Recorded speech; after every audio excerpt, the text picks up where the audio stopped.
Video shows Marcus Creary, a worker for Delta Airlines, preparing a gate for an arriving plane in July of 2024. You can see him asking another operator to move a fuel truck. That's when a tug moves into the area, and you can see Creary walking back as he's talking. A baggage cart pulled by a tug suddenly strikes him in the leg. Creary, still standing, appears to motion to the driver to slow down, bends over, looking down at his legs, then proceeds to walk away. There was a bunch of traffic coming in through, and there was clutter at the gate, and we needed to clear that up for a safe environment. Next thing you know is I get this large force hitting me in my leg. A Port of Seattle incident report says Creary went home with some ice. Following the incident, the port advised both Creary and the other worker to check their surroundings in the future. In a new lawsuit filed in King County, the plaintiff says he suffered severe, permanent, and disabling personal injuries, including but not limited to nerve pain and complex regional pain syndrome, and that Creary will in the future suffer a loss of wages and/or earnings capacity in amounts to be proven at trial. The Port of Seattle says it shouldn't be held responsible as it does not own or operate baggage tugs or ramp equipment. The port does own and operate the airport and leases space to airlines. The port issued a statement saying safety is the #1 priority at the airport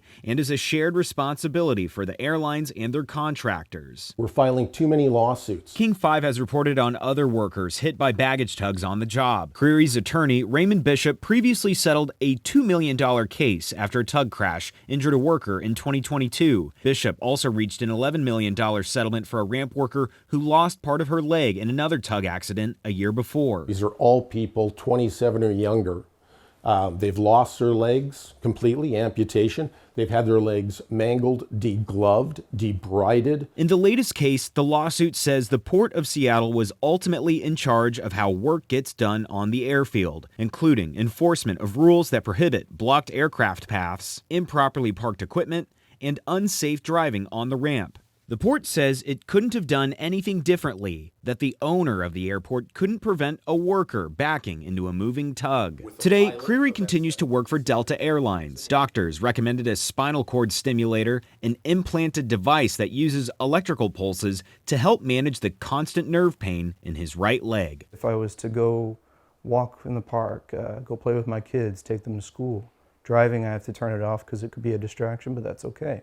But everyday life, I would have relief. The Port of Seattle adds all personnel with ramp access undergo training to understand their personal responsibilities to ensure everyone goes home injury-free.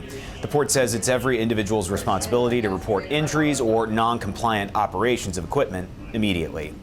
Alex McClune, King 5 News.